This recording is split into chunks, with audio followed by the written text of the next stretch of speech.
নমস্কার, হর হর মহাদেব, জয় মহাকাল। 2025 মেষ, বৃষ, মিথুন রাশির জাতক জাতিকাদের নিয়ে কিছু ফোরকাস্ট করব। এই প্রেডিকশনটা মান্থ অফ এপ্রিলেও আমি করেছিলাম, অ্যান্ড কামিং মান্থ অফ মের ওপরে প্রেডিকশন প্রত্যেকটা রাশির up to Mesh to Meen পর্যন্ত দেব, stage by stage Dev.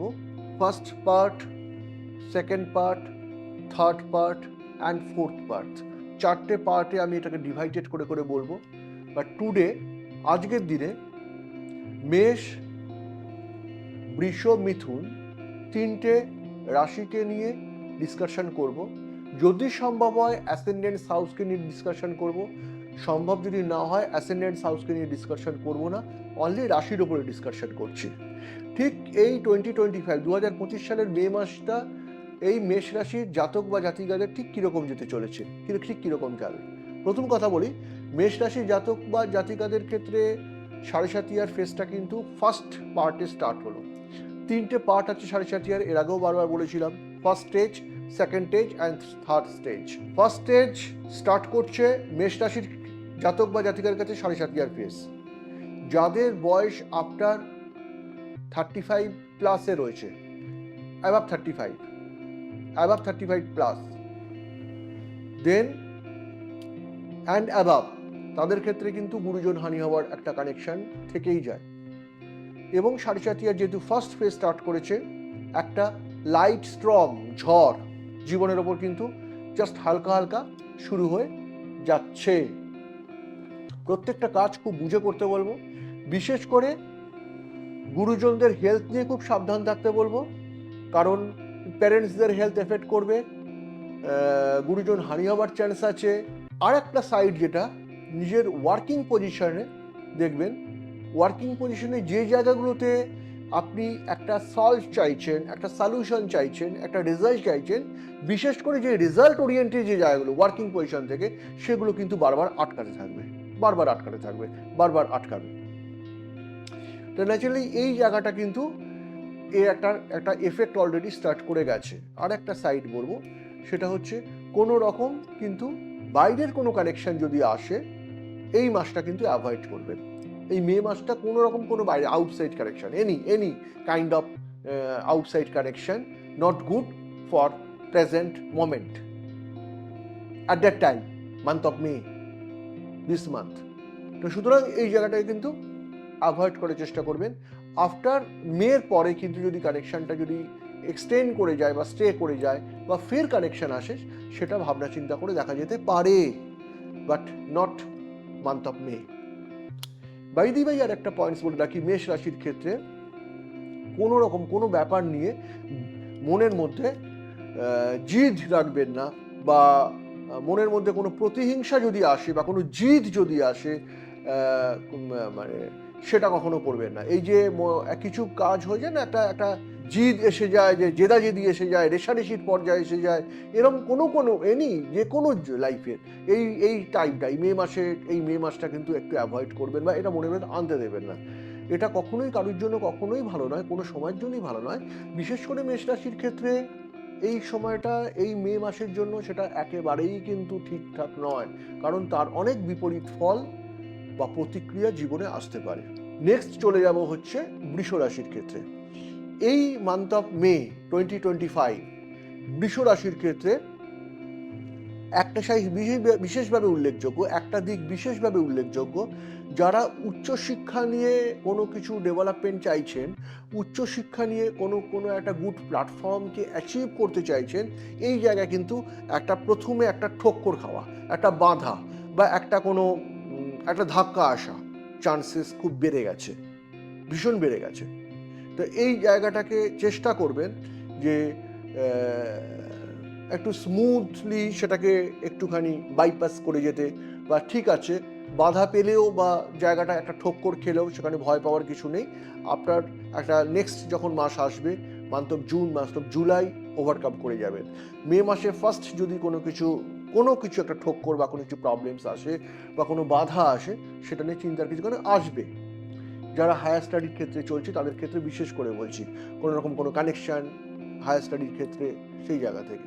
Next আর একটা বিষয়ের ক্ষেত্রে ইম্পর্টেন্ট পয়েন্টস রয়েছে, যে কোনো রকম ইনভেস্টমেন্টে যদি কোনো আসতে হয়, যে কোনো দিক থেকে কোনো ইনভেস্টমেন্টে যদি আসতে হয়, ইনভেস্টমেন্ট করবেন, কিন্তু আপনার যা ক্যাপাসিটি, সেই ক্যাপাসিটি যদি আপনার 10 টাকা হয়, ফর এক্সাম্পল বোঝানোর জন্য বলছি, যে আপনি 5 টাকা বা 6 টাকা ইনভেস্ট করলেন, আপনার দরকার 10 টাকা ইনভেস্ট করেন, আপনি করবেন না, আপনি নেক্সট 2 মাস পরে করবেন বাকি ব্যালেন্স ইনভেস্টমেন্টটা।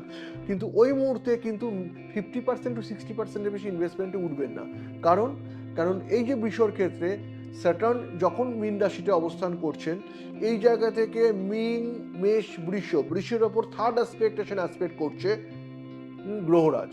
তাহলে এই জায়গা থেকে দেখা যাচ্ছে কোথায়, যখনই আপনি পুরোটা দিতে যাবেন তখন কিন্তু একটা বড় ধাক্কা খাবেন। কিন্তু এই ক্যালকুলেশনে যখন হাফ ইনভেস্ট করছেন, তখন কিন্তু এই ধাক্কাটা আপনার জীবনে আসবে না। এটা একটা পয়েন্টস। সুতরাং সবে এন্ট্রি নিয়েছেন এই হাউসটাতে মিনে, সুতরাং মান্থ অফ মে সাবধানে ইনভেস্টমেন্টটা করবেন, যেটা বললাম সেইভাবে চলার চেষ্টা করবেন। আর একটা কথা বলে রাখি, বৃষর ক্ষেত্রে health related matter, health related জায়গা থেকে একটা প্রবলেমস কিন্তু আসবে। কি ধরনের প্রবলেমস আসবে? হেলথ রিলেটেড ম্যাটার, হঠাৎ দেখবেন একটা migraine related problems, migraine pain টাইপের পেন অ্যারাইজ করে যাচ্ছে, হঠাৎ একটু চোখে ঝাপসা দেখা, আইসাইড এফেক্ট করা, চোখে একটু একটা একটা একটা হঠাৎ করে দেখবেন একটা অন্ধকার, একটা একটা ব্ল্যাকস হয়ে গেলেন একেবারে করে, দেন একটা এই জায়গাটা অ্যারাইজ করবে, একটা চোখে ঝাপসা দেখছেন, মাথাটা ঘুরিয়ে গেল, হ্যাঁ, এই সাইডসগুলো অ্যারাইজ করবে। কিন্তু আর কি যায় সাইড করে, হঠাৎ দুমদাম করে একটা আঘাত পাওয়া, সাডেনলি এমন একটা আঘাত পেয়ে গেলেন যেটা আঘাত পাওয়ার ব্যাপারই নয়, বা সেই সিচুয়েশন নয়, সেই জায়গাটাই নয়, কিন্তু আপনি দুম করে একটা পা মুচকে পড়ে গেলেন, বা একটা আঘাত এমনভাবে লাগলো যেটা নিয়ে আপনাকে 2-4 দিন বেশ ফেস করতে হলো, কয়েকটা দিন। এই যে হঠাৎ এই মে মাসটা কিন্তু সেটা কিন্তু ঘটতে শুরু করবে। সুতরাং এই জায়গাটা কিন্তু মানে চেষ্টা করবেন সাবধানে, অ্যাভয়েড তো করতে পারবেন না, সাবধানে জায়গাটাকে পাস করে যেতে চেষ্টা করবেন। এটা কিন্তু বৃষর ক্ষেত্রে একটা মোস্ট ইম্পর্টেন্ট পয়েন্ট। আর নেক্সট আমি চলে যাব হচ্ছে মিথুনের ক্ষেত্রে।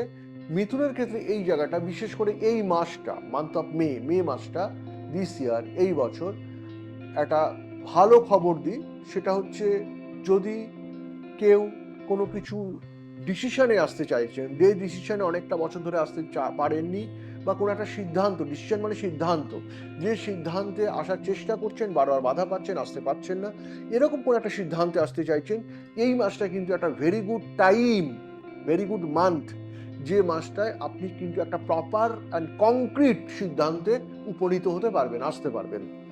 অনেক বাধা, অনেক সমস্যা, অনেক প্রবলেম থাকলেও কাজটা আপনার সাকসেস হয়ে যাবে। কারণ এই সিদ্ধান্তের জায়গায়, ডিসিশন মেকিং এর জায়গায় দিস মান্থ একটা very important month, 2025 month of মে। সুতরাং যে কোনো গুরুত্বপূর্ণ সিদ্ধান্ত যদি পেন্ডিং থাকে, বা আপনি নিতে চলেছেন বা নিতে চাইছেন, তাহলে কিন্তু এই মান্থটাকে, এই মাসটাকে ব্যবহার করুন, ইউটিলাইজ করুন, একটা গুড রেজাল্ট পজিটিভলি এসে যাবে। বাইতে বাই আর একটা কথা বলবো, সেটা হচ্ছে মিথুনের ক্ষেত্রে কিন্তু পেরেন্টসের হেলথ সাংঘাতিকভাবে এফেক্ট করবে এই মাসটায়, আরো বেশি করে এফেক্ট করবে। যারা বয়স্ক বাবা মা রয়েছেন, বা বয়স্ক পেরেন্টস, গুরুজন রয়েছেন যারা, তাদের এই মাসটা, মিথুন যাদের রাশি, জেমিনি যাদের রাশি, ভীষণভাবে এফেক্ট করবে এই মাসটা। এবং কোনো না কোনো ভাবেই দেখবেন একটা মেডিকেল একটা খরচা লেগেই আছে, বা একটা টেনশন, একটা চিন্তা সবসময় একটা তাদেরকে নিয়ে চলছে, একটা ব্যতিব্যস্ত, একটা প্রবলেমস, একটা সমস্যা, কিছু না কিছু। সেই জায়গাটাকে চেষ্টা করুন ম্যানেজ করে নিতে যতটা সম্ভব, কারণ after month of May cross করে যাওয়ার পর জায়গাটা একটু লাইট হয়ে যাবে, থাকবে কিন্তু কমে যাবে অনেকটা। আর একটা কথা বলে রাখি, সেটা হচ্ছে এই মিথুনের আর একটা ফেজ, সেটা হচ্ছে যে কোনো কথা যখন কাউকে দেবেন, বুঝে দেবেন, বা কথা যখন কিছু বলবেন, বুঝে বলবেন। কারণ এমন একটা সিচুয়েশন জেনারেট করবে, বা সিচুয়েশন জেনারেট করার মতো পসিবিলিটি রয়েছে, যেখানে আপনার একটা কথা একটা পরিস্থিতিকে সম্পূর্ণ ঘুরিয়ে দিতে পারে। আপনার একটা কথা অনেক কিছু ভালোর জায়গায় খারাপ, খারাপের জায়গায় অত্যন্ত খারাপ কোনো কিছু একটা জায়গায় চলে আসতে পারে। একটা কোনো সিদ্ধান্ত, কোনো কিছু কথা দিয়ে ফেলা অনেকটা কিন্তু, বা অনেকের কিন্তু ক্ষতি হয়ে যেতে পারে। এবং ইনক্লুডিং ইউ, আপনার ক্ষেত্রেও। সুতরাং যে কোনো কথা বলা হোক, যে কোনো সিদ্ধান্ত হোক, ভীষণ বুঝে এবং ভেবে বলবেন এই কথা এবং সিদ্ধান্ত।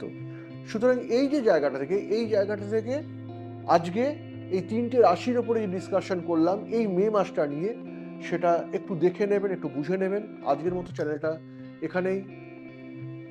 সাবস্ক্রাইব করবেন অ্যাস্ট্রো বাস্তু চ্যানেল শ্রী জ্যোতির্ময়, পজিটিভলি সাবস্ক্রাইব করবেন, বেল আইকন প্রেস করবেন, নোটিফিকেশন দেবেন, হর হর মহাদেব, জয় মহাকাল বলে শ্রী জ্যোতির্ময়ের সঙ্গে চলবেন।